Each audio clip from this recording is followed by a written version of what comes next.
Thank you, Mr. President. The chair now recognizes His Excellency Mohammed Irfaan Ali, President of the Cooperative Republic of Guyana.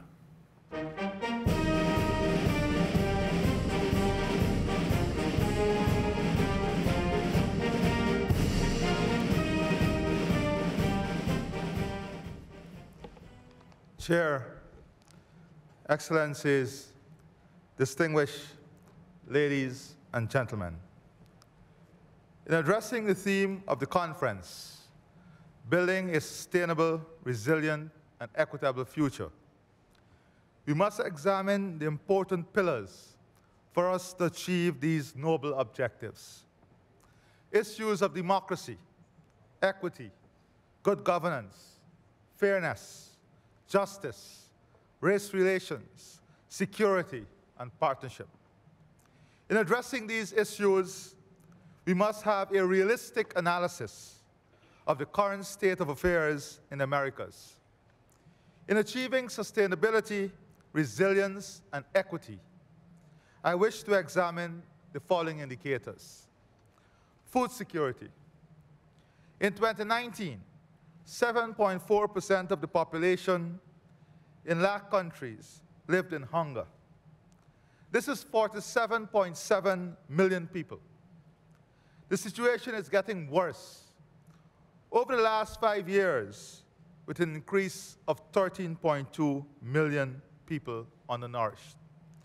By 2030, it is estimated that 67 million people in the region will be affected by hunger, a figure that does not include the repercussions of COVID-19. In 2019, almost a third of the population, 191 million people, were affected by moderate or severe food insecurity. All of this is occurring whilst in this region, in the upper tier of countries that are considered food secure, we have 6 countries listed. In climate change, extreme events and changes in climatic patterns is expected to cost the region hundreds of billions of US dollars annually. Between 2015 and 2019, crop duration between sowing and harvest for soy shortened by 4.7% in Central America, 3.1% in Northwest South America, 2.7% in Southeast South America, whilst growth duration for maize in the same period declined by 5%. In Central America, 5.2% in Southwest South America. These changes will continue to disrupt established cycles and yields. The number of extreme weather events in Central America has increased 3% annually in the last 20 years. The Amazon, the world's largest reservoir of biodiversity and carbon, is described as highly vulnerable to drought. Exposure to drought increased from 8% between 2004 to 2005 to 16% in 2015 to 2018. This has led to increased tree mortality and declined productivity in the forests. In North America, over the last few decades, and what is projected between 2021 and 2050, is that average temperatures is expected to rise by about 2.5 degrees Celsius for the United States. Floods, droughts, wildfires, and hurricanes made worse by climate change.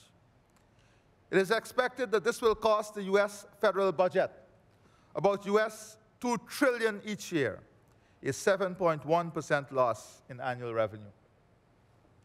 In 2020, 59.7 million people suffered from hunger, 13.8 million increase from 2019. There has been an increase of almost 79% in the number of people suffering from hunger between 2014 and 2020. In North America, more than 38 million Americans, including 11.7 million children, struggle with food insecurity. In Latin America and the Caribbean, over 100 million lack access to sanitation. Only 65% of the population have access to safely managed water services. 51.2% of children and adolescents in Latin America cities are affected by some form of housing deprivation. Among 3 and 4 years old living in deprived livelihoods, 51% do not receive any formal education. Latin American Caribbean GDP per capita declined by 17.14% from 2019. Most recent survey indicates that the lowest income 20% of households receive an average of 5% total income, whilst the quantile going to the richest is between 35 to 50%. Inequality increased on an average by 2% since 2019, twice the annual average growth that marked a decade of growing inequalities in the 1990s. 30% of the region lives beneath the poverty line, and 1 in 5 individuals live in slums, and 60% of Latin America are employed in the informal sector. Public investment represents only 1.6% of GDP in the region in 2017. The region today faces greater threat to democracy than any other time in its history. The latest edition of the Economist Intelligence Unit Democracy Index demonstrates this fact. And we cannot divorce democracy and the rule of law from sustainability and prosperity. In this context, I want to publicly thank the OAS for its role in securing democracy in my own country. It is only our collective voice and action that will ensure the prosperity we seek is built on good governance, democracy, and the rule of law. The top 10% income categories in the region is responsible for 21.1% of the regional total carbon and energy footprint. And their per capita energy and carbon footprints were 12.2 and 7.5 times above the lowest 10 earners in Latin America and the Caribbean. Investment in renewable energy sources across the region jumped 65% in 2017 to 7.2 billion, outplacing the global average of 3%. In 2020, data showed that in North America, 35% of the nation's energy originates from petroleum, 10% from coal, 34% from natural gas. Proven reserves of crude oil decreased by 9 billion barrels in 2020, a decline of 19%, and proven reserves of natural gas decreased by 22 trillion cubic feet, a decline of 4%. Whilst we confront this decline, there lies opportunity. Trinidad and Tobago has an opportunity with proven reserves of natural gas of 10 trillion cubic feet and an estimated potential of 23 trillion cubic feet. They must be part of the equation in finding a solution to this problem. The COVID-19 pandemic pushed 4.7 million people out of the middle class. About 65% of the household of the bottom 20% on income distribution have experienced at least one job loss among family members. Within the top 20%, the percentage of job losses was about 22%. The education gap mirrors the income gap between rich and poor levels of inequality in Latin America. Some of the highest, which is some of the highest in the world. 51% of children in Latin America and the Caribbean could not read or understand a simple text by the age 10. The global average is 48%. Data shows remote learning was particularly challenging for children living in most disadvantaged areas. By March 2021, about 121 million of the region's school-age children lost or were at risk of losing an entire academic year of in-person education. This is the reality. This is the reality of the region we live in today. In Latin America and the Caribbean, only 77% of 15-year-old students have internet access. Connectivity is even worse among low-income students, at only 45%. In North America, the internet penetration rate stood at 92% of the total population. These statistics and figures were derived from various reports of the World Bank, IMF, IDB, EIU, World Energy Investment, White House reports, USDA, and ECLAC reports. We are living among these challenges in a region that has the potential to be fully energy secure, bring prosperity to every home, have the greatest access to natural resources, abundant land and access to water resources to ensure food security, enough rainforests and technology to make a meaningful contribution to climate change, enough access to finances to bridge the inequality and support sustainable development for all. The question is, why have we not achieved this? Why have we not achieved this?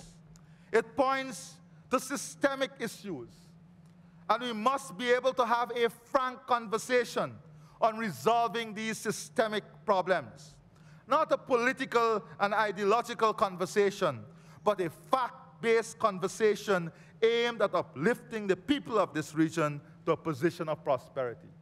In this context, I was happy to be part of a meeting yesterday with President Biden and Vice President Harris. And we are convinced that the leadership is ready for this frank, fact-based conversation. And we are encouraged by the immediate action, as my friend, the President of the Dominican Republic would have said. We are encouraged by the immediate action to set up joint committees to look at the important issue of food security, climate change, energy security, and financing. This should be expanded to the Americas in finding solution based on a time frame. Let us say to the people of this region that as political leaders, we are ready to tie ourselves to time-bound initiatives in delivering to them the prosperity we all speak of. We need as a region to have these tough conversations that are necessary to make the best possible decisions for the people of this region. In my own country, we have seen and have been affected by all I spoke of. Democracy was threatened. One flood wiped out 59% of our GDP. But still, we are among the best in managing our forests. Our deforestation rate is 0.05%, one of the best in the world.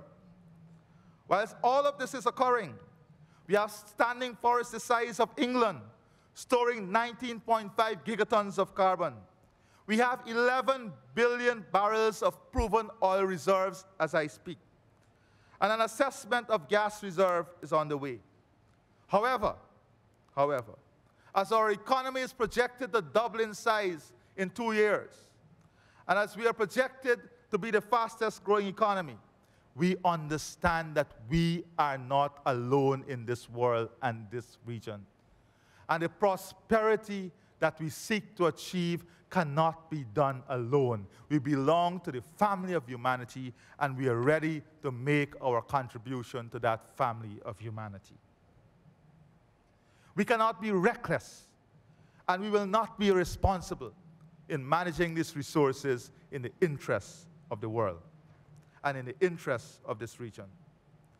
This, coupled with the potential of Suriname, Trinidad and Tobago, and possibilities through investment and exploration with gas in Barbados, can make this region energy secure.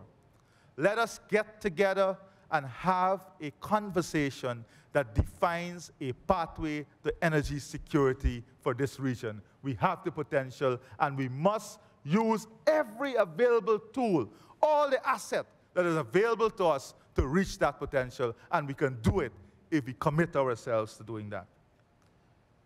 The people of the hemisphere, before I go there, this conference must also define a pathway for integration of infrastructure, people, and economy.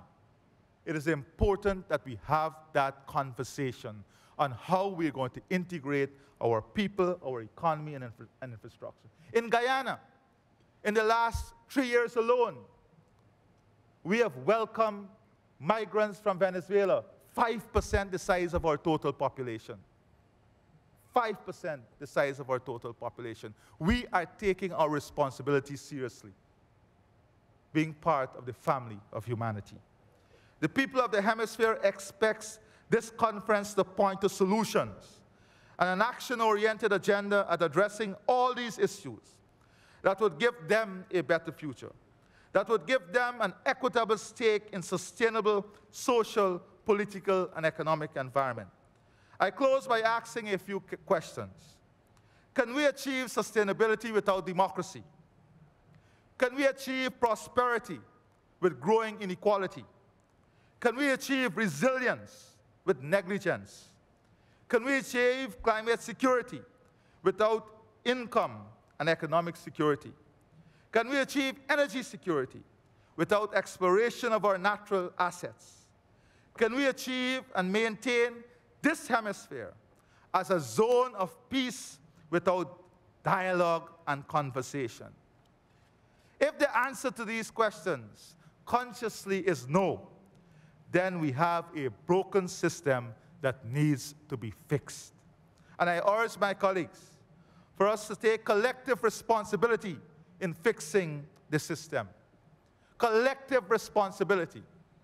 Wherever we are in the hemisphere, Cuba, Nicaragua, Venezuela, let us take collective responsibility at this conference to fix the problem and fix the system in the interests of the people of this hemisphere.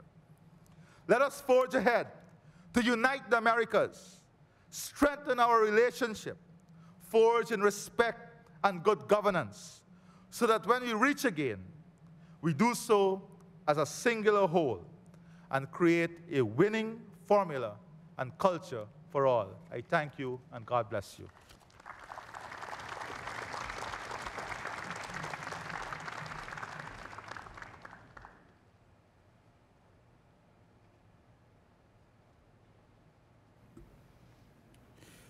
Thank you, Mr. President. The chair now recognizes His Excellency